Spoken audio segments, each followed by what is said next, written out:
दासी पुत्र के रूप में आए, उस स्टेज को हमने समझना है। क्या हो रहा है? वह निर्दूत कषाय। तो दूसरा क्या बोला मैंने? निर्दूत कषाय और मूर्छित कषाय। हाँ, तो will discuss in detail, but then ये 3 स्टेज है: निर्दूत कषाय, मूर्छित कषाय एंड भगवत देह प्राप्त शरीर या पार्षद. So these are the 3 stages which will we take you through maybe tomorrow in little bit detail. Otherwise वो टॉपिक यहाँ पर नहीं है, अदरवाइज हम उसको ले सकते हैं. तो इस टॉपिक में और कोई प्रश्न? Okay, if not, so what are the 4? अविद्या किसको कहते हैं? अविद्या क्या है? हम यहीं से जाएंगे, पूरा पीछे नहीं जाएंगे. अविद्या, एनीवन रिमेंबर व्हाट इज अविद्या?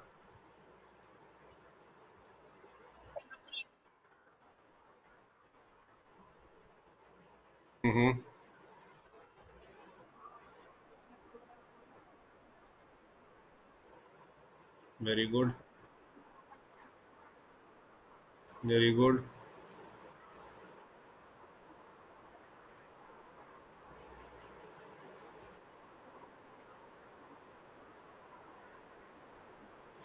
Very nice. और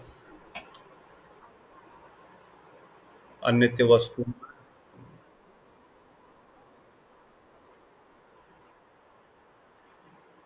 नित्य मानना. तो ये अविद्या का 4 प्रकार है. ये क्लेश 5 प्रकार के कौन कौन से हैं? क्या क्या हमने?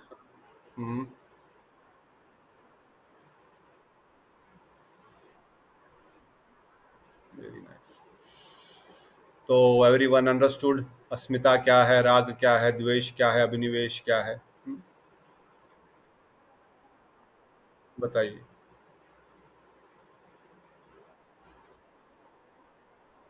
करेक्ट हो गया. अब अस्मिता, राग, द्वेष, अभिनिवेश. Very good.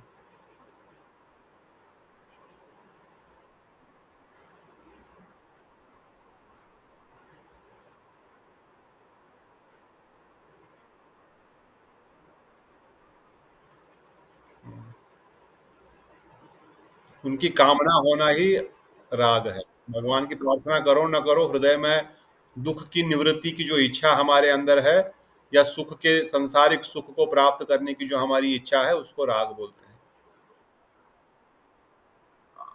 करेक्ट.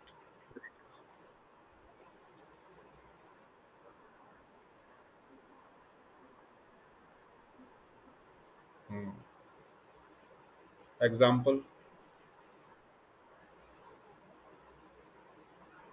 मतलब सुख और दुख के प्रति हमारी विरक्ति होना तो अच्छी बात है ना, तो इसको द्वेष क्यों कहा गया फिर?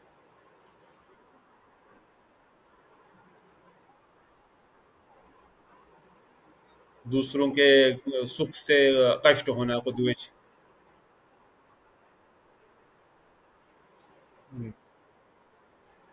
वो अलग द्वेष है. यहाँ पर जो द्वेष का जो जो क्लेश के अंदर जो द्वेष का वर्णन किया गया है, या दुख के कारण के प्रति विरक्ति को द्वेष कहा गया है. अब वो अपना, देखिए मैंने कल एग्जांपल दिया था डायबिटीज का. डायबिटीज वाले व्यक्ति को अब मिठाई के नाम से ही नफरत हो गई है. तो क्यों? क्योंकि उसको पता है इसको इसको खाऊंगा तो बीमार पड़ जाऊंगा, मेरे लायक तो है ही नहीं. इसलिए उसके कारण से, जिसके कारण जो सुख और दुख के प्रति जो जो विरोध है, विरक्ति जो है, उसको भी उसकी विरक्ति को ही हम द्वेष कहते हैं. वो दूसरे के लिए सुख हो सकता है, मेरे लिए वो दुख है, इसलिए द्वेष हो गया. वो दूसरे को सुख दे सकता है, मुझे दुख दे रहा है, इसलिए द्वेष हो गया. और अब मुझे अच्छा ही नहीं लग रहा. अब कोई, जैसे दीदी बताए, हो सकता है दूसरे दूसरे व्यक्ति के प्रति भी सेम भावना है, परंतु दूसरे व्यक्ति के प्रति से ज्यादा मुझे वो वस्तु नहीं मिल रही है, मेरे काम की वो नहीं है, इसलिए वो सुख या दुख के कारण के भी हम विरक्त हो गए उसके प्रति, इसलिए हमको द्वेष हो गया। सो अल्टीमेटली किसी वस्तु के प्रति विरक्त होकर के, क्योंकि मेरे सुख की भोग नहीं कर, मैं इसका सुख का भोग नहीं कर सकता, हाँ, इसलिए वो विरक्ति की भावना भी जो है वो ठीक नहीं है। विरक्ति की भावना क्यों है? क्योंकि मैं इसका भोग नहीं कर सकता, इसलिए वो द्वेष कहलाया वहां पर। और अभिनिवेश, अभिनिवेश too much attachment to body. जैसे कल हमने एग्जांपल दिया था, क्या, एनीवन रिमेम्बर?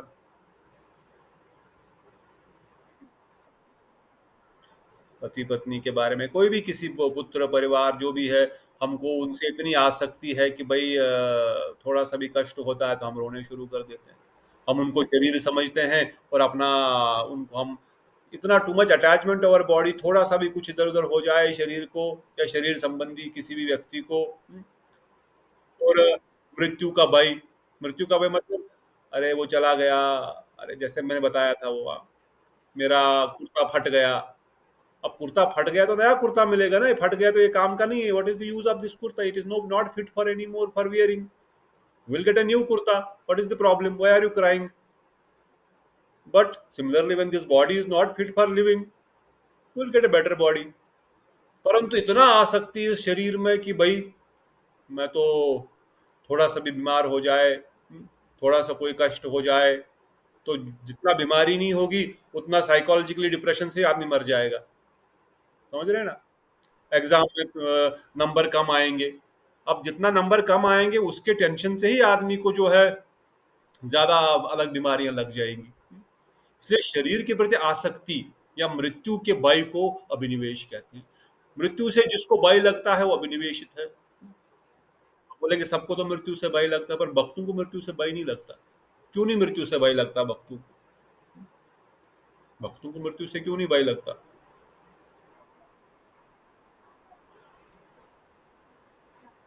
भगवान के पास पास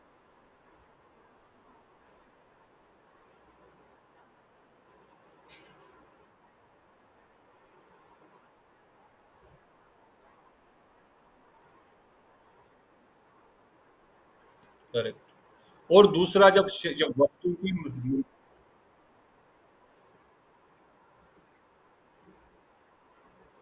हाँ, और उनको पता है मेरा शरीर, अगर जैसे एक बिल्ली एक चूहे को पकड़ती है और अपने बच्चे को पकड़ती है, हमारे गुरुजन उदाहरण देते हैं, उसी मुंह से उसी चूहे को पकड़ती है, उसको लहू लहान करके टुकड़े टुकड़े कर देती है, उसी मुख से अपने बच्चे को एक जगह से दूसरी जगह लेके जाती है। हमने प्रत्यक्ष यहाँ मठ में देखा, बच्चा रोज तीन तीन बच्चे लेकर के बिज्जी कभी हमारे घर में आती है, कभी मठ में रखती है, कभी किसी पेड़ के नीचे रखती है, फिर घुमाती है, फिर घुमाती है, घुमाती रह रही है अलग जगह, और कितने आराम से।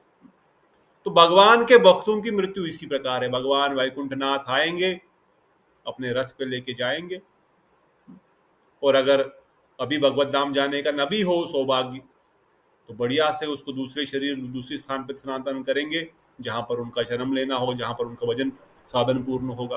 किस प्रकार, जिस प्रकार वो बच्चा अपने, बिल्ली अपने बच्चे को आराम से उठा करके एक स्थान से दूसरे स्थान पर स्थानांतरण करती है। तो इसलिए भक्तों को कोई भय नहीं है, उनको शरीर के प्रति कोई आसक्ति नहीं है। आसक्ति शरीर से क्यों है? क्योंकि हम भोग करना चाहते हैं। शरीर के प्रति किसकी आसक्ति रहती है? किसको शरीर से मोह ज्यादा होता है? क्योंकि जिसको शरीर से भोग करने की प्रवृत्ति है, he want to enjoy, I want to enjoy, अभी तो मैंने कुछ भोग ही, अभी तो मैंने कुछ सुख ही नहीं भोगा, अभी तो मैंने कुछ किया ही नहीं जिंदगी में, अभी मैं मर जाऊंगा। हाँ? अरे, अभी तो मेरे को जिंदगी पूरी जीना बाकी है, अभी तो सुख भोगना पूरा बाकी है, और संसार के भोग भोगना बाकी, अभी मैं कैसे मरूं? क्योंकि मेरे भोगों की इच्छा पूर्ति न होने के कारण हम अपने शरीर से, शरीर का काम क्या है? केवल भोग करना। और अगर मुझे भजन करना है तो भजन तो शरीर से, आत्मा से होता है भजन तो। अगला शरीर क्योंकि अभी कर रहा हूं, जितना कर रहा हूं इतना तो गारंटी है अगला शरीर इसके इससे बढ़िया ही मिलेगा, जहां मैं और अधिक भजन करूंगा। अगर उनकी इच्छा है ले जाना तो ले जाने दो, परंतु भोग नहीं कर पा रहा हूं इसलिए आसक्ति हो जाती है। तो इसको अभिनिवेश कहा गया है। शरीर में आसक्ति या मृत्यु से भय। जो भक्त धीरे धीरे भक्ति मार्ग में हम आगे बढ़ेंगे तो कहते हैं मृत्यु के सर पर, काल के सर पर पैर रख करके वो आगे बढ़ जाते हैं, स्वयं काल के सर पर पैर रख देते हैं। अरे तू मेरा क्या करने वाला है, तुम्हारे साथ मेरा होने से क्या कोई डर ही नहीं। तो इसलिए ये पांच कलेश है, हृदय में रहकर कर्म अथवा अकर्म प्रवृत्त करते हैं, और इसके फलस्वरूप ही पाप और पुण्य होता है, तथा पाप और पुण्य के कारण ही जीव सुख और दुख का अनुभव करता है। अब इससे हम क्या सीखेंगे? The point to understand, learn here is, Vishwanath Chandra Thakur हमको क्या सिखा रहे हैं? भाई, आपके दुखों का, आपके क्लेशों का कारण ये पांच है। अगर इन पे आप थोड़ा सा फोकस करोगे तो आपके क्लेश खत्म हो जाएंगे। If we think, what is अविद्या, किस वस्तु का नाम है, ये राग क्या है, ये अस्मिता क्या है, ये द्वेष क्या है, अभिनिवेश क्या है, अगर इसको प्रैक्टिकली जीवन में हम अप्लाई करना शुरू करेंगे तो यही क्लेश धनी है। क्लेश खत्म होने यहीं से शुरू प्रारंभ हो गए, क्योंकि अभी मैं जान गया है भाई क्लेशों का, what is the reason of these sorrow of this material world, जो मुझे मिल रहा है मन बुद्धि अहंकार के द्वारा, जो मुझे मेरे मन को, क्योंकि every feeling is of the mind, body is just a medium, senses are just the medium, who is enjoying, who is, कौन सुख और दुख की अनुभूति कर रहा? मन। कोई इंद्रिया, कोई हमारी आंख थोड़ी सुख की अनुभूति कर रही, जीव थोड़ी सुख की अनुभूति करती, कान थोड़ी सुख की अनुभूति कर रहा है, सुख तो मन सुख की अनुभूति कर रहा है। तो अब जब इस मन को पता लग गया, इस बुद्धि के माध्यम से समझ गया, अरे ये अविद्या है भाई, जिसको तू सुख समझ रहा है, अरे ये तो अनित्य वस्तु है, ये शरीर तो अपवित्र है जिसके प्रति तुम्हारी आसक्ति है, ये शरीर देह रोग, तो ये तो हम है ही नहीं, I am not even this body, I am not even this सूक्ष्म शरीर, मैं तो सूक्ष्म से मन बुद्धि अहंकार भी नहीं हूँ, पंचभौतिक शरीर भी मैं नहीं हूँ, तो फिर आसक्ति मुझे क्यों, कष्ट मुझे किस बात का, दुख मुझे किस बात का होगा, जब मैं जो मैं हूं ही नहीं, why should I worry about thing which I am not? But since we are considering, we are so much attached to the body, we are thinking I am this body and these things are impacting me. So as soon as our consciousness grows, साधन भजन के प्रभाव से ये अविद्या दूर हो जाएगी, अस्मिता दूर हो जाएगा, राग द्वेष दूर हो जाएगा, अभिनिवेश दूर हो जाएगा। तभी बोलते ब्रह्मभूत प्रसन्न आत्मा, न शोचती न कांक्षति। ब्रह्मभूत की स्टेज पे पहुंच जाएगा, न शोक करेगा, न कोई आकांक्षा करेगा। ये तो हो गए। फिर आगे बताया भाई, इसी प्रकार से और भी 4 प्रकार के पाप है जो क्लेशों के अंतर्गत आते हैं, जो हमने कल सुने। 4 प्रकार के पाप भी क्लेश का कारण है। उसमें से अप्रारब्ध पाप। अप्रारब्ध पाप क्या है? अप्रारब्ध पाप क्या है? प्रारब्ध पाप क्या है? पूर्व जन्मों का संचित पाप। अभी हम उसको भोग रहे हैं कि नहीं भोग रहे हैं?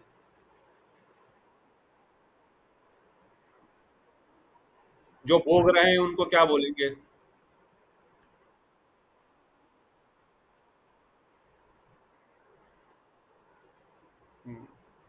और जो प्रारब्ध होता है वो? और अप्रारब्ध?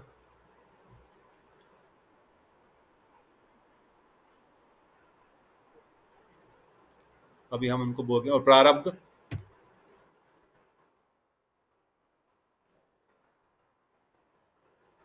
तो हम भोग रहे हैं। कूट?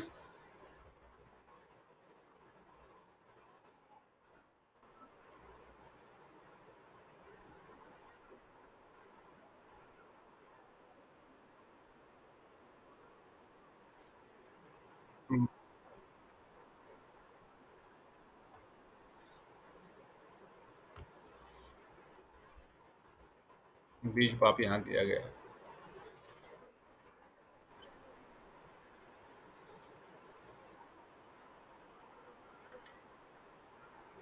सब तो पुराने जन्मों से आए, इस जन्म का कौन सा है?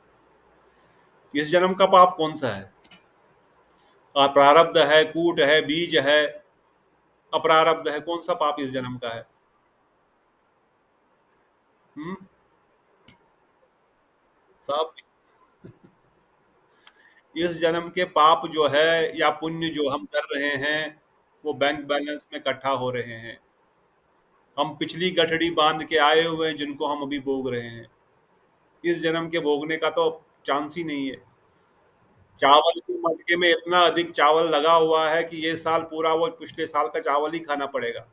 इस साल जो चावल डालोगे वो 2 साल बाद आएगा, क्योंकि अभी तक पिछले साल का ही चावल इतना पड़ा है मटकी में, नीचे से जहाँ नलका लगा हुआ है जिसमें से हम चावल निकालते हैं। अगर याद हो पुराने ज़माने में, पहले कोई एग्जाम्पल देता था मैं, ये एक बड़ा सा मटका रखा हुआ है, हर साल चावल हम लेके आ रहे हैं, एक साल अच्छा चावल आया, दूसरे साल खराब चावल आया, फिर अच्छा चावल आया। पर जिस साल खराब चावल आया उस साल हमको अच्छा चावल मिल रहा है। क्यों? क्योंकि पिछले साल का ही चावल चल रहा है, अभी इस साल का चावल आया ही नहीं। अगला साल जब आया, जब हमको अच्छा चावल आया था, हमने ऊपर से अच्छा चावल डाला था, मगर नीचे से खराब चावल निकल रहा है। और ये खराब चावल कहाँ से आया? मैंने तो अच्छा चावल डाला ऊपर से यार। पर तुमने अभी डाला उसको, ये पिछले साल का चावल है जो तू अभी खा रहा है, ये तो इस साल का चावल है ही नहीं। तो हमारे अप्रारब्ध कर्म इतने अधिक है, इस जीवन की गठड़ी से भगवान ऑलरेडी उसको बांध के लेकर के भेज दिए हैं, भाई इसको भोग ले, इस जीवन में इतना ही तू कर सकता है। 1 करोड़ हमारे पास पाप और पुण्यों का खाता है, भगवान ने उसमें से 10-10 हजार दे दिए। 10-10 हजार भी बहुत हो गया, 1-1 हजार लेके जाओ। 1-1 हजार पाप, 1 हजार पुण्य। अब जितने पाप है जितने पुण्य है, डिपेंडिंग अपॉन बैलेंस करके दे देंगे। कभी ज्यादा पाप होंगे तो थोड़ा सा जीवन में कष्ट अधिक होगा, क्योंकि बैलेंस उसका ज्यादा बिगड़ेगा। बराबर होंगे तो बराबर, पुण्य ज्यादा होंगे तो पुण्यों का थोड़ा बैलेंस ज्यादा होगा, तो पापों का कष्ट थोड़े से, पाप के द्वारा से जो शारीरिक कष्ट मिलेंगे वो थोड़े कम होंगे। तो अल्टीमेटली अनेक जन्मों के संचित पाप, जिनका भोगने का अभी आरंभ नहीं हुआ है, उसको अप्रारब्ध कहते हैं। ये हमारा बैंक बैलेंस है, ऑलरेडी वहां पर रखा हुआ है। उसमें से थोड़ा बहुत जो हम लेकर के आ गए, उसको बोलेंगे प्रारब्ध। इज इट क्लियर और नॉट? पूर्व जन्मों के संचित पापों में से वे पाप जिनको भोग इस वर्तमान शरीर में आरंभ हो गया है, उनको प्रारब्ध कहते हैं। अप्रारब्ध और प्रारब्ध, इज इट क्लियर और not clear? We can not do karma in this life which we can enjoy in this life only. और कौन से कर्म है ये? किस कर्म की बात हम कर रहे हैं? बढ़िया दुकान खोल करके मैं पैसा कमाऊंगा और फिर मैं उसको भोगूंगा? Is that going to be karma? I am going to work very hard in office, or in business, and then I am going to earn a lot of money because I am working very hard, that is why I am earning that money. Is that what is giving prarabdha karma? Prarabdha karma कहाँ से आएगा? Any idea? It's very important to understand, otherwise we'll keep on doing the same, chewing the chewed. वो कोलू के बैल की तरह ये जीवन भी बीत जाएगा, अगला जीवन भी बीत जाएगा, करोड़ों जीवन आ जाएंगे, हम कोलू की बैल की तरह घूमते रहेंगे, घूमते रहेंगे, घूमते रहेंगे, इस चक्कर में चलते रहेंगे, जब तक इस साइकिल को रोकेंगे नहीं, जब तक समझेंगे नहीं ये साइकिल आया कहाँ से। व्हाट इज कॉजिंग प्रारब्ध कर्म, अप्रारब्ध कर्म? What is causing it? My activities of going to office, working hard in office, working hard in school, college, business. Is that karma? Mm-hmm.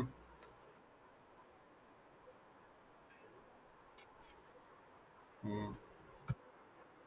तो कहाँ से आया ये? What is the root?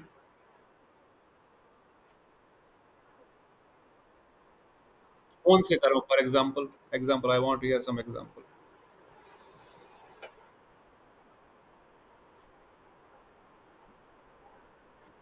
कुछ भी मतलब, हम स्कूल जाएंगे वो भी तो कर्म है।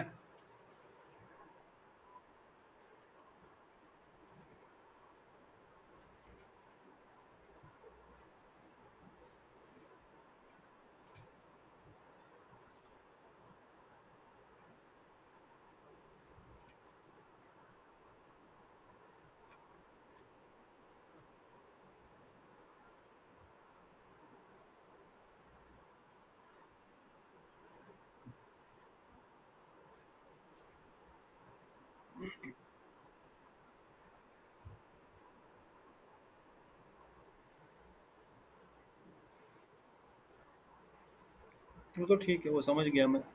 नवीन प्रभु कुछ बोल रहे थे।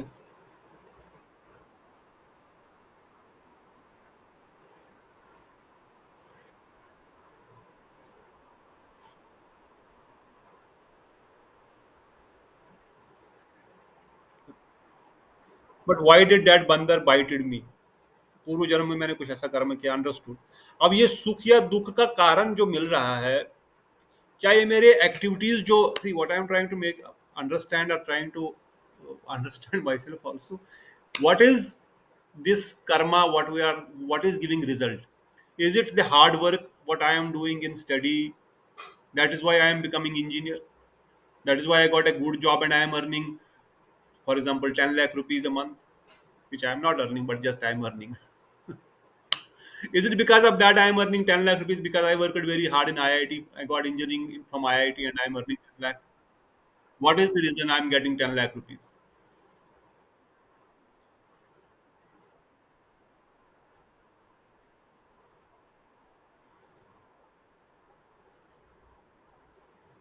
तो क्या किया होगा मैंने पूर्व जन्म में ऐसा? तो पूर्व जन्म की कौन सी activity? Any example I want to understand if everyone has understood it. What was that activity that gave me this 10 lakh rupees salary? क्या पूर्व जन्म में मैंने पढ़ाई की थी आईआईटी से, इस जन्म में इसलिए कॉलेज में मुझे डायरेक्ट डायरेक्ट जॉब मिल गया?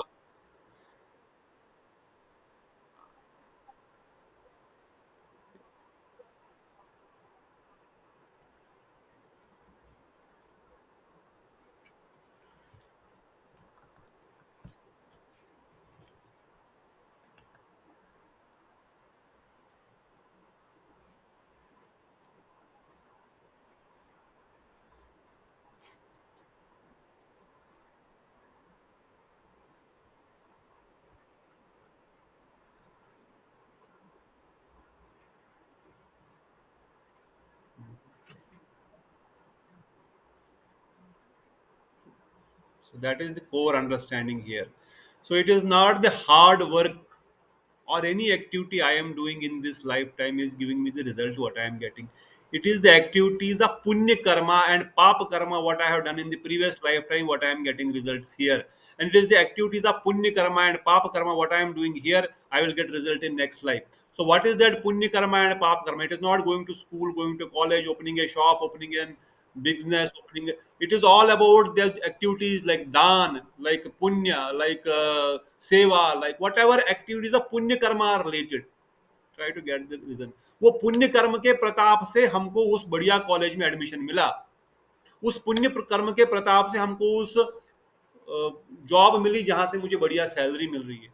It is not because I worked very hard in college I got that job. I If you want to challenge, you can challenge also. But actually, the core reason is पुण्य Karma activity. आपने किसी को खाना खिला दिया, जैसे विश्वानी दी बोल रही, आपने किसी को कुछ दान दिया पूर्व जन्म में, आपने कुछ कुआं खोद दिया, आपने नरसिंह चतुर्दशी को मेरी ओर से हवन कर दो, ओम नरसिम्हाय स्वाहा. अभी हम नरसिंह कवच में रोज सुबह पढ़ते हैं. क्या क्या पढ़ते हैं? एक लाइन आती है ना, इफ एनीवन रिमेंबर. पुत्रवान. हाँ, उग्रम वीरम नहीं, नरसिंह कवच में हम पढ़ते हैं, पुत्रवान धनवान लोके दीर्घायु उपायते यम यम काम यते कामं तम तम प्राप्त संशयम. Hmm? Sarvatam jayatam vijayati sarvatam apnoti bhavati. So what is happening with this? What is the benediction it is giving? Yam yam kamyate kamam tam tam prapnoti asanshayam.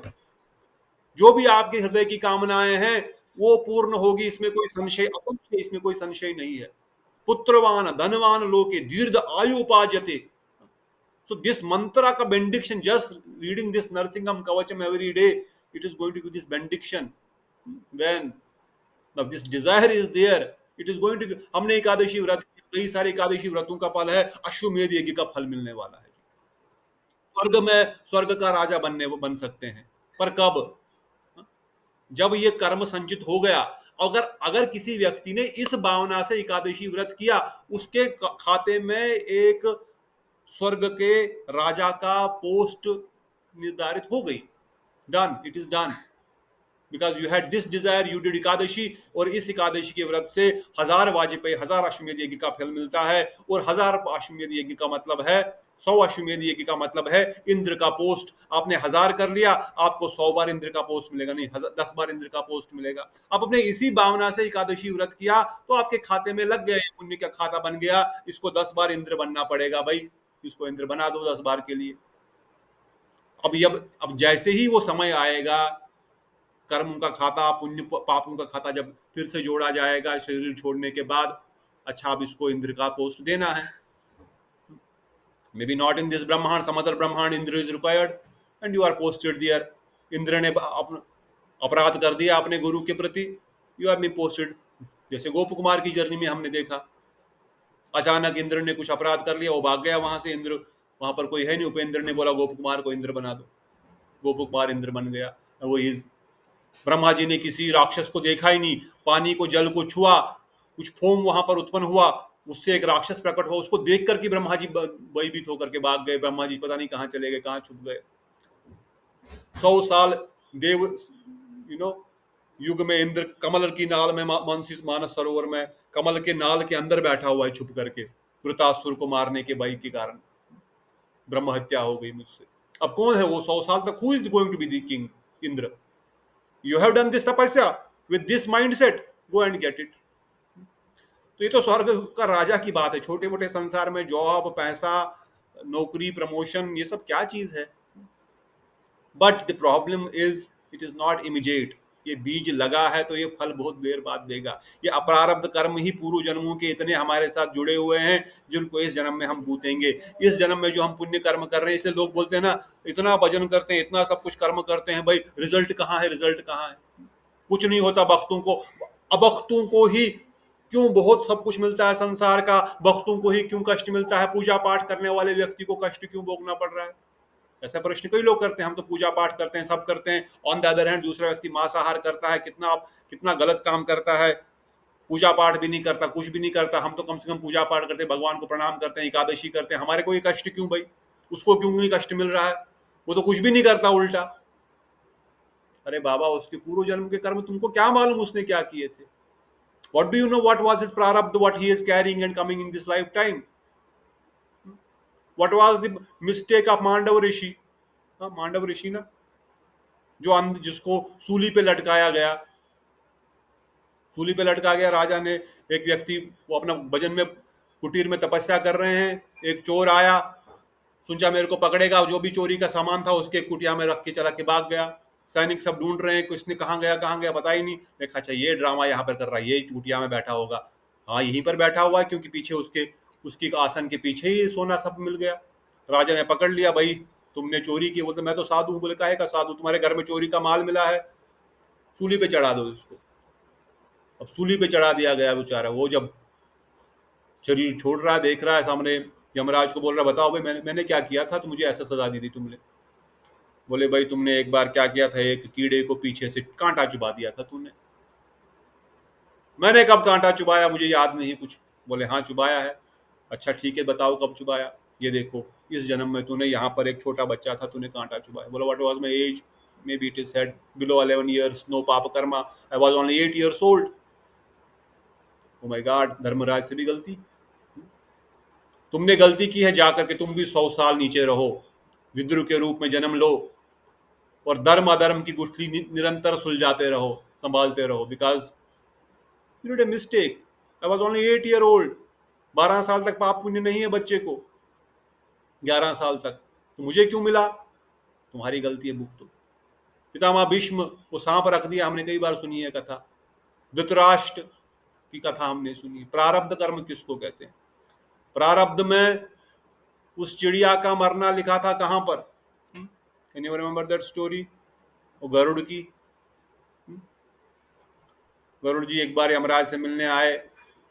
Yamraj अपने यमलोक में आगे घुस रहे हैं, या यमदूत आगे जा रहे हैं। बाहर एक चिड़िया खड़ी है, एक कबूतर खड़ा है। अब कबूतर खड़ा है तो यमराज उसको देख करके हंस रहे हैं। अब गरुड़ जी समझ गए, अच्छा इसका समय आ गया, मतलब इसको ले जाने वाला है। तो यमराज जी अंदर गए।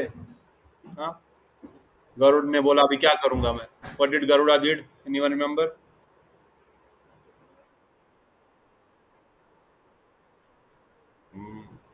उसको उठाया और 7 समुंदर पार दूर एक जगह पे छोड़ दिया। बोला अब देखता हूँ यमराज कैसे।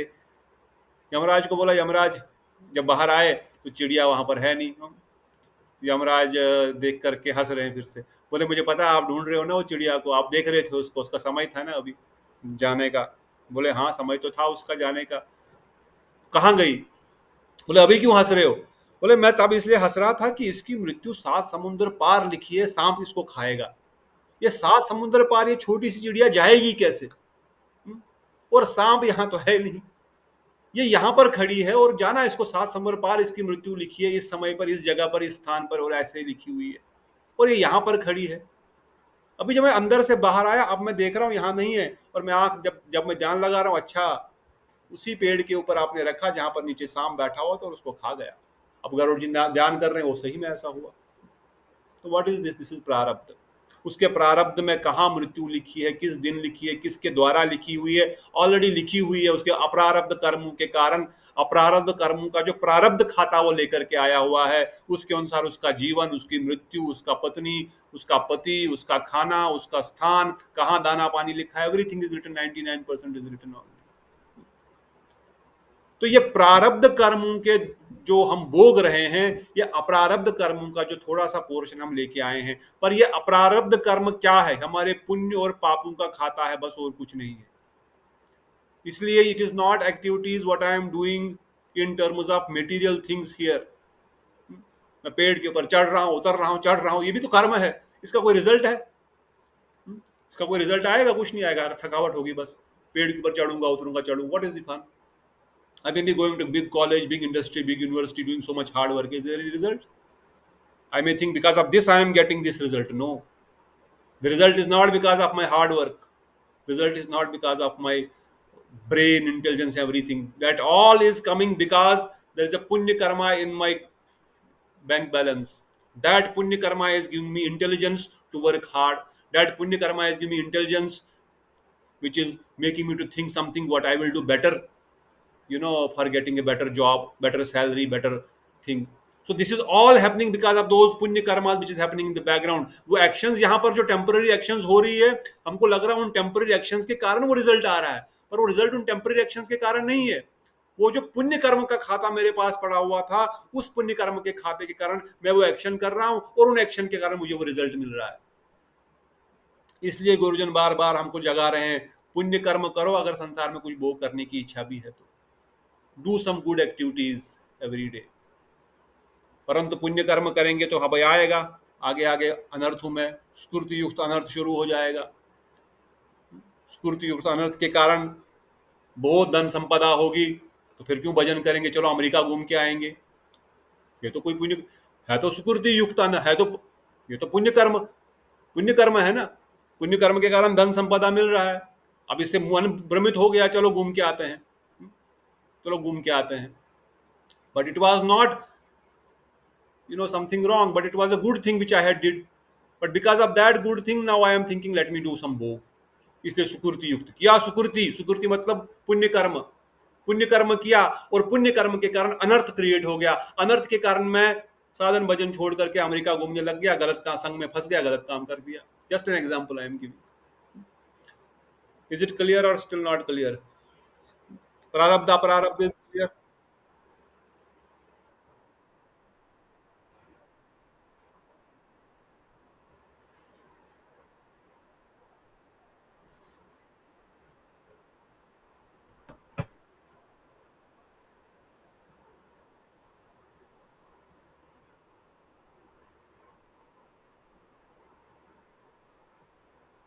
Very nice.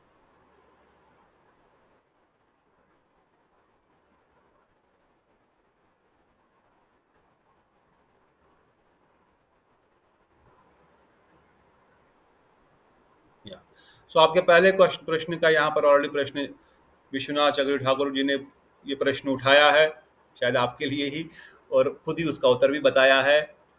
जो लोगों को श्राप लगता है, जैसे देव योनियों में देखा गया कि वो ब्रह्म हत्या का पाप लग गया, गुरु जी का अपमान कर दिया बृहस्पति का, उन्होंने श्राप तो उन्हीं को लगता, हम जैसे को क्या श्राप लगेगा? देवताओं को, बड़े ऋषि मुनियों को श्राप लगते हैं। अब इस कारण से क्या हुआ? इस कारण से उनको जो भोगना पड़ा। इसलिए कहा गया देव योनियों में किसी प्रकार का जो है प्रारब्ध अप्रारब्ध का कोई भी कारण नहीं है। प्रारब्ध अपारब्ध कूट बीज is only done in human form of life. In other form of life, in demigod form, whatever activities you do, you get immediate results then and there। क्योंकि उस पुण्य के कारण, उस स्पेशल प्रारब्ध के कारण आप इंद्र तो बन गए। अब इंद्र की पदवी पे आकर के आपने एक और वहां पर अपराध कर दिया या बहुत बड़ा पाप कर दिया, तो उसका आपको उसी समय उसका इमीडिएट रिजल्ट मिलता है। This is what happens when somebody gives a श्राप। देवताओं द्वारा जो भी पाप पुण्य किया जाता है, उसका फल देव योनि में भोग कर लेते हैं। इन कर्मों के फलस्वरूप उनके चित्त में नई वासनाएं, कामनाएं उदित नहीं होती, उसको उधर ही उसका फल मिल जाता है। क्यों? क्योंकि ऑलरेडी वो पुण्य कर्म के प्रताप से वहां पहुंच गया। पर अब वहां पर उसने ऐसा कर्म कर दिया, फिर इंद्र को 100 साल तक, जैसे मैंने बताया, मान सरोवर में, जो चाइना में है, मान सरोवर में बैठ करके कमल नाल के अंदर बैठना पड़ा। तो देवताओं के या श्रापों के द्वारा जो इस प्रकार के श्राप मिलते हैं, उन ऋषि मुनियों का या उन देवताओं का, जो कि उस रेल्म में सब लोग रहते हैं, वहां पर इसका कारण देवताओं को इन कर्मों के लिए नया जन्म नहीं लेना पड़ता, नया वासनाएं और पुनः पुनः जन्म कारण नहीं है, जिनको जीव उन जन्म में अर्थात एक योनि में भोग नहीं पाता, इसलिए उनको वहीं पर उसका रिजल्ट मिलेगा। और आपके दूसरे प्रश्न का उत्तर यहाँ पर, दूसरा प्रश्न क्या था? हाँ Prabhu ji, what was second question, again you can repeat.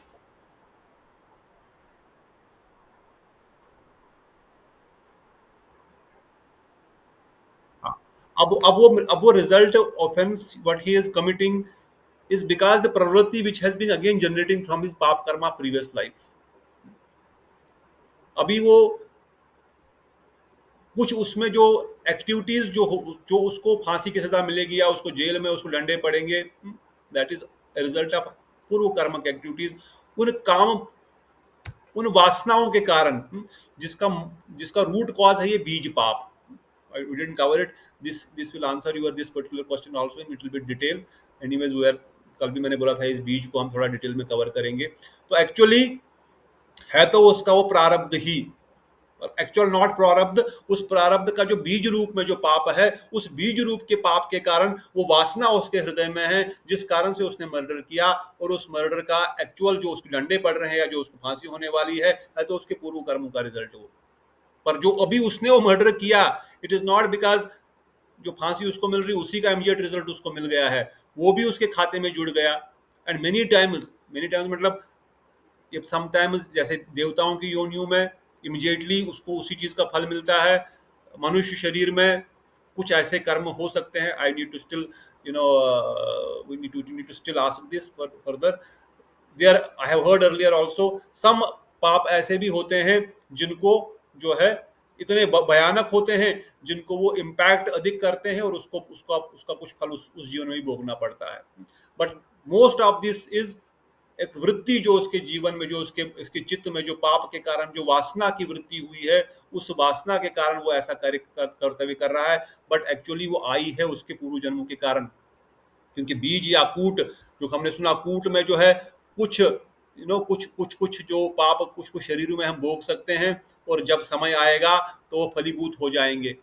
अर्थात जैसे भगवान जब कोई शरीर प्रदान करता है तो अपरारब्ध पापों में कुछ पापों को निकालता है, जो जीव को शरीर में भोग करता है। इन पापों के समूह को कूट कहते हैं। अर्थात जो प्राप उन्होंने हमको दिए हैं समूह बांध करके इस शरीर में भोग करने के लिए, अभी वो कूट है, अभी वो परिपक्व नहीं हुए हैं।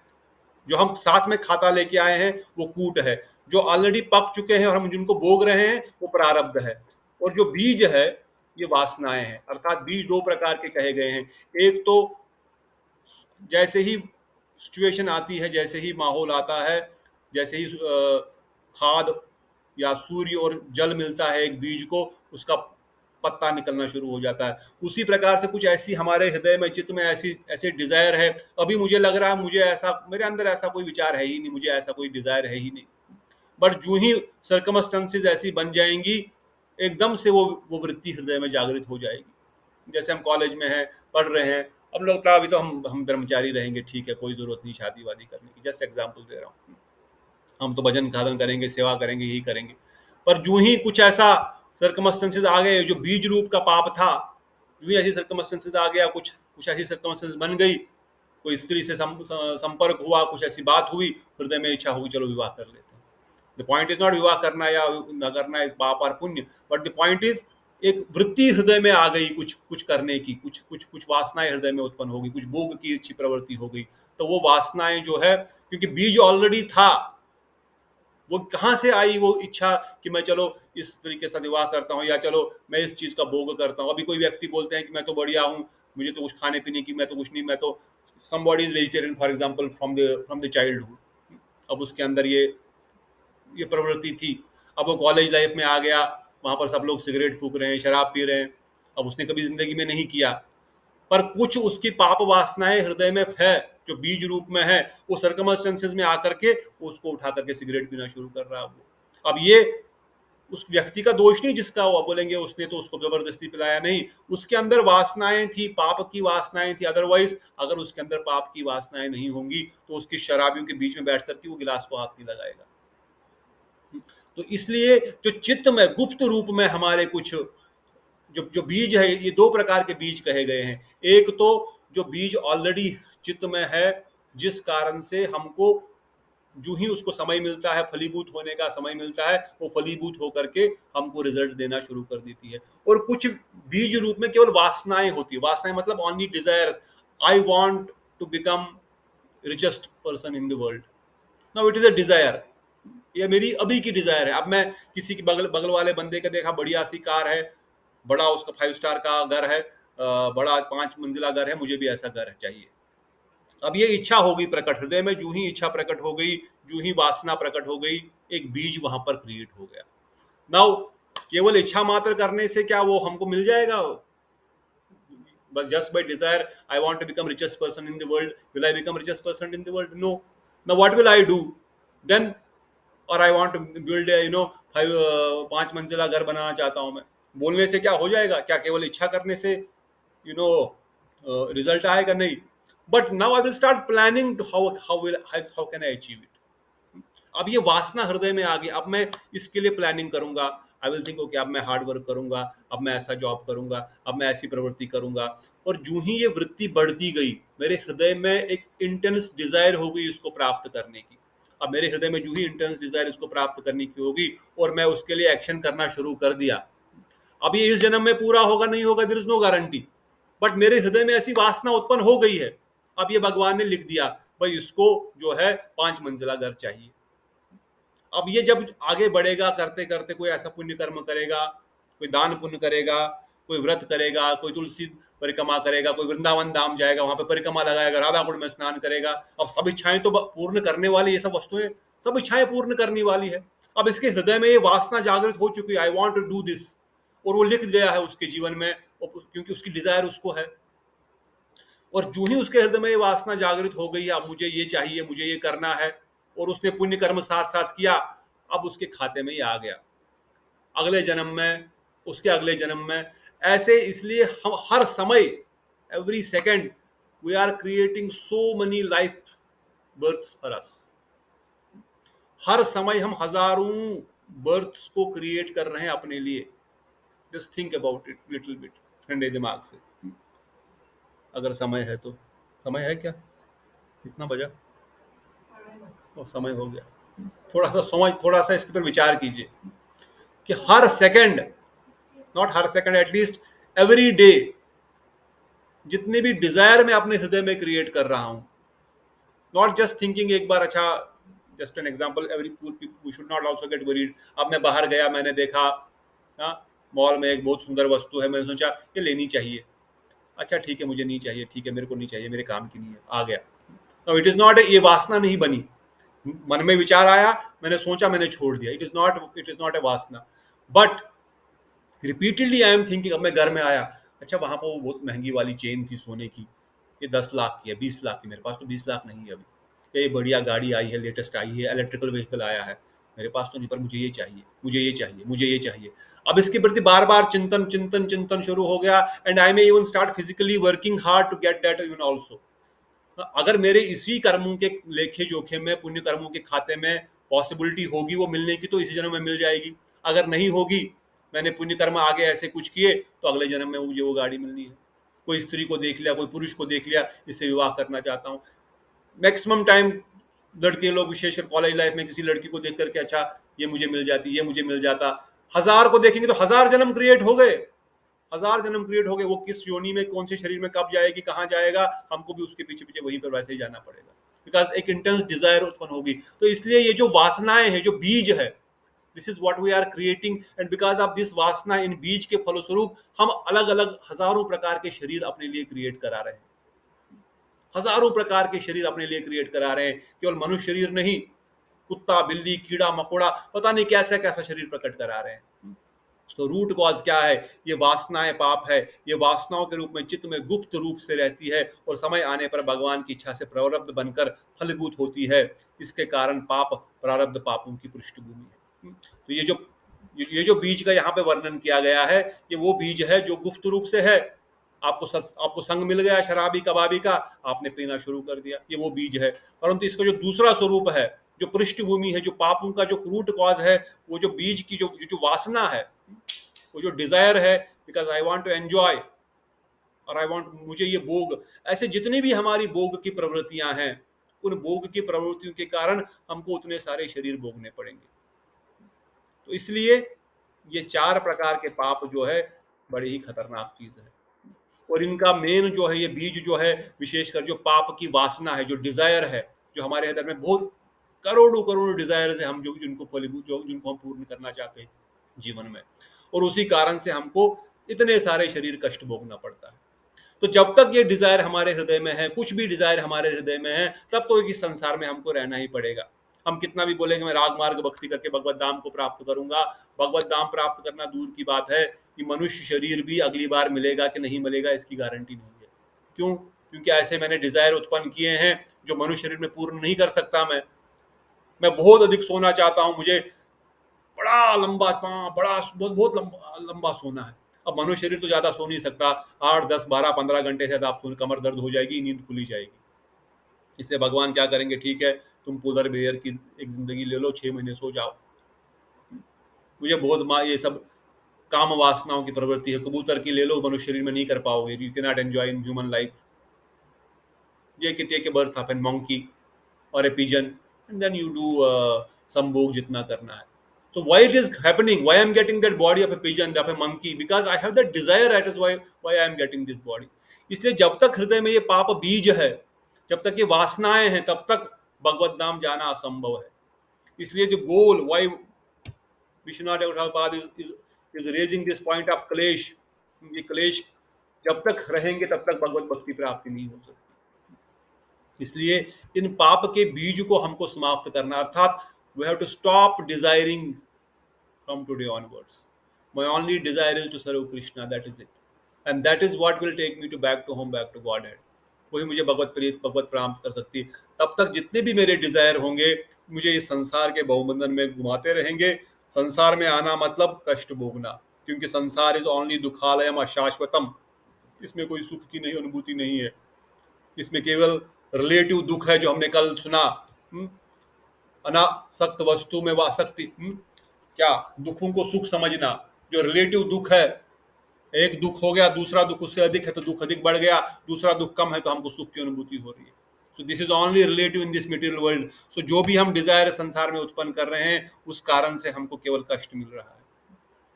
तो इसलिए जो भी हमारे पाप के कारण, प्रारब्ध के कारण, चाहे वो हम को एक्सटर्नली दिखे, इस एक्टिविटी से वो हुआ, जैसे प्रभु जी बताए मर्डर के कारण उसको कष्ट मिला, वो मर्डर की प्रवृत्ति उसके बुद्धि कहां से आई?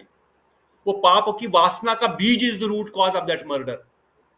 वो बीज उसका रूट कॉज है, वो सिचुएशन बनी, उसने वो मर्डर कर दिया, अब उसका रिजल्ट कष्ट उसको भोगना ही भोगना है। अब उसने एक और कर्म क्रिएट किया, दैट इज फॉर श्योर, पर पाप वासनाओं के कारण वो कर्म क्रिएट हुआ, और डंडा उसको खाना ही था, वो उसको वो करने, क्योंकि उसके बागी में था वो 1000 डंडे खाना। जैसे कल भी हम वर्णन करे थे ना वृंदावन के बंदरों के बारे में, कई बार मंदिरों में आकर के बहुत उपद्रव करते हैं, पकड़ के उनको 2-4 डंडे मारते, चुपचाप बैठते हैं, बस फिर कुछ नहीं, फिर से उनका स्वभाव के अनुसार फिर से शुरू करना लग जाते हैं वही कार्य। क्यों? क्योंकि वो पाप की वासना, वो बीज रूप में उस जीव के अंदर वो वैसे ही पड़ी हुई है।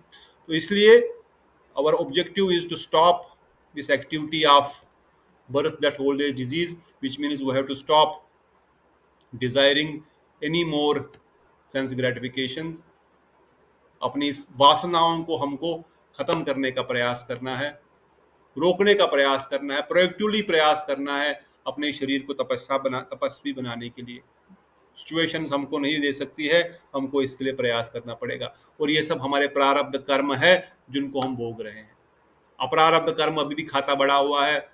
अगर सही में किसी को संसार, इसलिए सनातन गोस्वामी पाद बृहद भागवत अमृत में भी वर्णन करते हैं ना, किसी को अगर संसार में भी जड़ भोग करने की भी इच्छा है तो ठीक है, तब भी भक्ति ही करो। क्यों? क्योंकि भक्ति से ही वो भी मिलने वाला है। तब भी भक्ति ही करो, भक्ति से वो बहुत बहुत आराम से, बहुत शीघ्र मिलने वाला है, क्योंकि भक्ति के ऐसे अंग है जो ये सब चीजें प्रदान करा देंगी। इसलिए always remember, it is my karma which I am getting result. Other person, other situation is just a medium. What I am getting is प्रारब्ध कर्म, जो फलीभूत हो चुका है, जो फल आ चुका है, मुझे उसको लेना पड़ेगा, खाना पड़ेगा। अप्रारब्ध कर्मों का खाता वहां पर है। कूट और बीज से मैं बच सकता हूँ। और आगे आगे हम सुनेंगे, भगवान वर्णन करते हैं, चक्रवर्ती ठाकुर पाद लिखते हैं कि भक्ति ऐसा माध्यम है, शुद्ध भक्ति का आभास ही पाप के समूल को नष्ट कर देता है। न केवल प्रारब्ध पाप को, अप्रारब्ध पाप को, कूट को, बीज को ये समूल से नष्ट कर देता है। जिस प्रकार एक एक बीज, चाहे वो दाल, चाहे वो कोई भी गेहूं हो, कुछ भी, आपने उसको बून दिया, बूनने के बाद उसको जमीन में लगाओ, कितना भी पानी खाद उसमें डालो, उसमें कुछ अंकुर नहीं आने वाला। उसी प्रकार ये भक्ति ऐसा चीज है, भक्ति ऐसा क्रिया है, ये इस पाप के बीज को जला देता है, फिर ये हृदय में वासनाएं प्रकट ही नहीं हो सकती। तो इसलिए हमको ये भक्ति मार्ग के अंगों को निरंतर अपना जीवन में डाल कर रखना है। और फिर देखिए, ये क्लेश, हल्दन क्लेश, क्लेश अग्नि जिसको हम वर्णन कर रहे हैं, it is not that Shubhada does not mean कि कल से मेरे घर में खुद ब खुद ही सोने का खदान निकलेगी, या ऊपर से कोई हीरे जवाहरात बरसने लगेंगे, ये शुभदा होगा। या मेरे पास कोई, मैं बीमार नहीं पड़ूंगा, मुझे कष्ट नहीं होगा, मुझे कोई तकलीफ नहीं देगा। दैट इज नॉट क्लेश अग्नि। When you don't associate yourself with the body and body related things, obviously you will not get affected by those activities. That is what is क्लेश अग्नि, that is the real क्लेश अग्नि।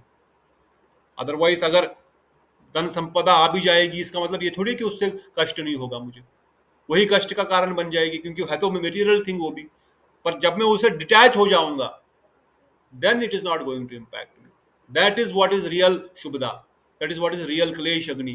क्लेश अग्नि मतलब यही, यही असली उसका मतलब है। दिस इज व्हाट रियल क्लेश, क्लेशों से मुक्त पाने का ये रियल रूट प्रॉक्टल प्रोसेस है।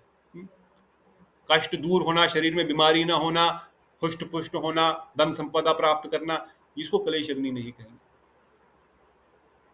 Does it answer any questions if I have covered anything else? I think I have taken extra time today. नहीं, हमने 8 बजे शुरू किया था, 8:15 को, 20 को।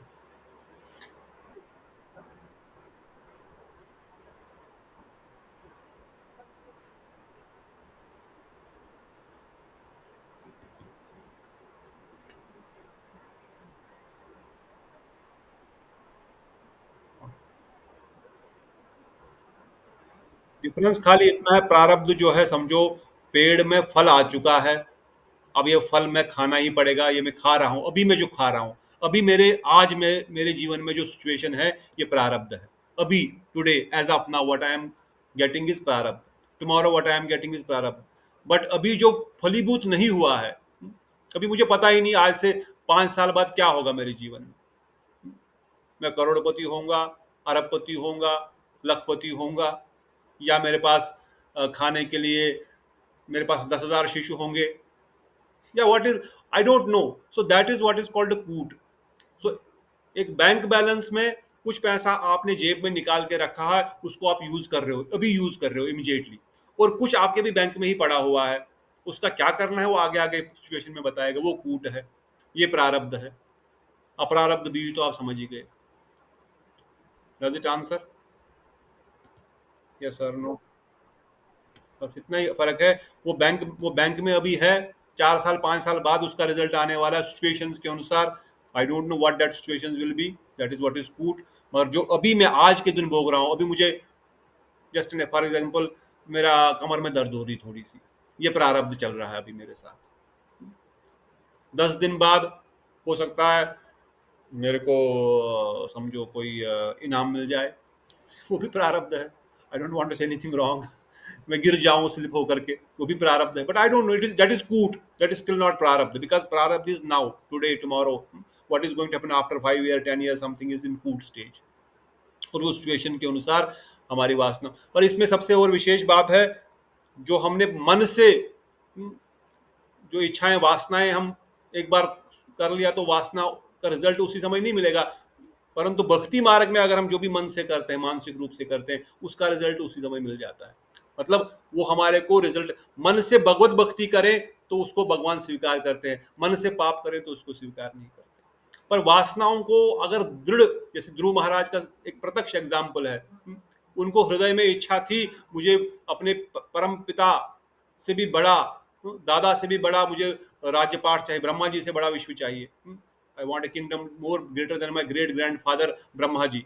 अब ये उनके हृदय में इच्छा है, दिस इज वासना। इसके लिए उन्होंने प्रयास किया, तपस्या किया, पर दर्शन करने के बाद उनको भगवान ने कहा नहीं तुमको जरूरत नहीं, अच्छा तुम ले लो। उन्होंने कहा मुझे नहीं चाहिए, पर तुम्हारे को डिजायर थी ना, अब तुम लो इसको। तो ये हृदय में जो इच्छा हुई, उसके लिए प्रयत्न करना शुरू किया उन्होंने। अब वो प्रयत्न क्या था? वो प्रयत्न ये नहीं था कि वो जो है वो तलवारबाजी सीख लिया और उन्होंने युद्ध करना सीख लिया, वो सभी को मार के युद्ध करेंगे और सभी जगह सबको सबको अपना क्या बोलेंगे, उनको अश्वमेध की करेंगे और सबको अपना गुलाम बना करके he will become the king of the whole world. No, what he did actual पुण्य कर्म एक्टिविटी और भक्ति, नॉट इवन पुण्य कर्म, ही डिड भक्ति। भक्ति के माध्यम से 6 महीने में उनको उनके पिताजी से बड़ा विशाल राजद्रू लोक मिल गया। तो this is the example of भक्ति योग। भक्ति योग करने से जो लोग कर्म योग करते करते जन्म जन्मांतर बीत जाएंगे, भक्ति योग में थोड़ा सा करने से वो सफल हो जाता है। तो ये, परंतु this is also result of that वासना, क्योंकि उदय में इच्छा थी मुझे चाहिए राज्यपाठ, इसलिए उनको मिल गया वो चीज। दैट इज व्हाट इज बीज in again in one example I got. ठीक है, एनी अदर क्वेश्चन? किसी ने कुछ लिखा है? जो भी भोगेंगे जोगी भोगेंगे वो भी, हाँ प्रभु जी correct. Rather of the mean is what we are suffering present. Not only suffering, what we are enjoying also. Suffering, enjoying, anyways, is also suffering only. But yes, whether you are suffering, whether we are enjoying, is prarabdha. What we are doing, what we are getting today.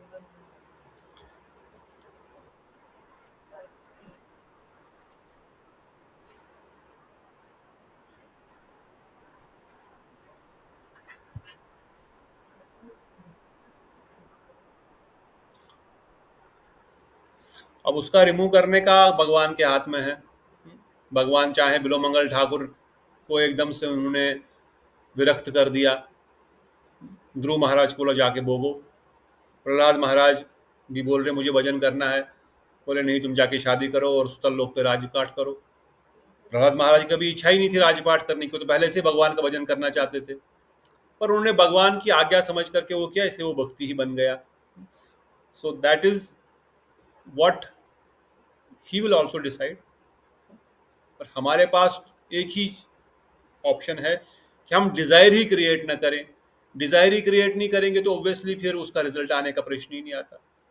अब Dzire आ भी गया तो फिर बाद में भगवान बोले, भगवान अन्य अभिलाषता शून्यम ज्ञान, मैं मुझे अन्य अभिलाषता, मुझे निष्काम भक्ति, मुझे अपनी प्रेमा भक्ति प्रदान करो। Every day when you get up in the morning, when you are joining मंगल आरती, व्हेन यू आर हैविंग दर्शन of the lord, first day first time in the morning, पहले मैं आप जगने से पहले मैं आपके लिए खड़ा हो गया हूँ यहाँ पर आपका दर्शन करने के लिए। Just give me one thing, your service, प्रेमा भक्ति प्रदान करो बस, दैट इज इट। तो ऐसे बोलने से गुरु वैष्णव की कृपा से हमारे हृदय में काम, otherwise it is not possible. समय हो गया, otherwise we can continue for longer. Arjun is asking same question to Krishna, what is he saying? मैं तो नहीं चाहता, मैं देख रहा हूं कि लोग बलपूर्वक पाप में डूबे लगाए जा रहे हैं। Isn't it? गीता पढ़ी है ये श्लोक, एनीवन रिमेंबर? बलवता दृढ़म बलवताम, कि मुझे ऐसा लगता है कि कोई जबरदस्ती जोर जबरदस्ती से पाप में धकेल रहा है न चाहते हुए भी। ऐसा क्यों हो रहा है हे केशव, ऐसा क्यों है? What was the answer Krishna gave? Anyone remember? कामेश क्रोधेश रजोगुण समुद्भवा महाशनो महापापना वैरि धीरते। ये महाशन, ये अशन, अशन अर्थात ये ऐसा ऐसा बख्शी है, ऐसा ऐसा ऐसा भूखा व्यक्ति है कि ये कभी संतुष्ट हो ही नहीं सकता। अशनहा मतलब ऐसा कोई जिसको जितना डालो, जैसे अग्नि में जितना घी डालो वो संतुष्ट होगा, वो तो और अधिक अग्नि बढ़ती जाएगी। इसलिए भगवान ने कहा कामेश क्रोधेश रजोगुण, ये रजोगुण के संपर्क के आने के कारण से ये जो काम वासनाएं हैं, इस काम वासना ही इसका कारण है अर्जुन। इट इज नॉट कि तुमको जबरदस्ती डाल रहा है। हाँ, तुम्हारे हृदय में वो वासना है कहीं ना कहीं छुपी, I want to enjoy, I want to enjoy, I want to enjoy. And now as soon as you are getting the association of रजोगुण, उस रजोगुण के संसर्ग में वो प्रकट हो गई। अब जितना तुम आग में घी डालोगे उतनी आग बढ़ती जाएगी, बुझेगी कभी। जितना तुम इस काम को संतुष्ट करोगे उतना काम और बढ़ता जाएगा, चाहे वो किसी प्रकार का भी काम हो, खाने का, इंद्रिय का, सुनने का, संग का, whatever it is. So this is the root. तो इसलिए ये सब चीजें हमको अलग अलग अलग ग्रंथों से अल्टीमेटली उसी चीज को प्रकाशित कर रही है कि भाई the root cause is this कामेश क्रोधेश रजोगुण समद्भव। इसलिए गीता भी उसी चीज को प्रकाशित कर रही है। ठीक है।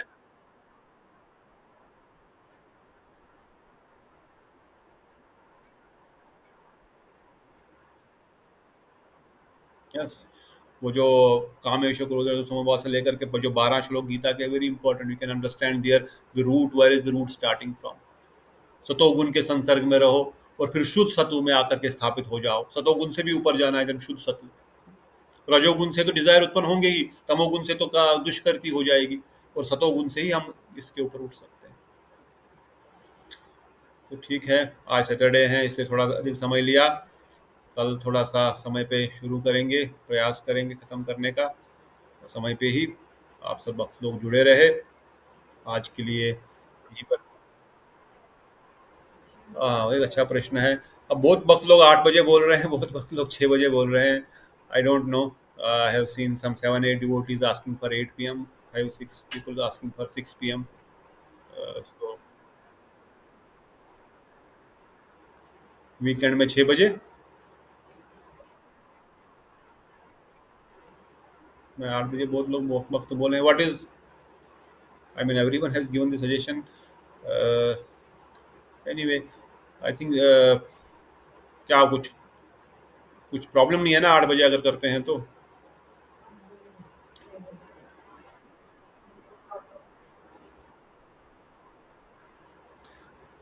सो ठीक है, let us try tomorrow also 8 p.m. Then we will see from next Saturday Sunday. वो 6 बजे का एक थोड़ा एडवांटेज ये रहता है कि समय थोड़ा अधिक रहता है, तो अभी कुकिंग, जो माताओं को कुकिंग करनी है, बच्चों को सुलाना है, मुझे गृहस्थ में है ना, हमको पता है क्या सिचुएशन होती है, बच्चे को सुलाना है, जल्दी उठना है। चलो सैटरडे है तो चलो ठीक है, कल संडे छुट्टी है तो चलेगा।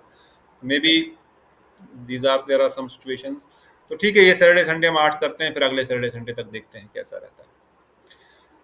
ठीक है तब। 8 वो भी है। हाँ, रिकॉर्डिंग तो है, दैट इज ऑल्सो।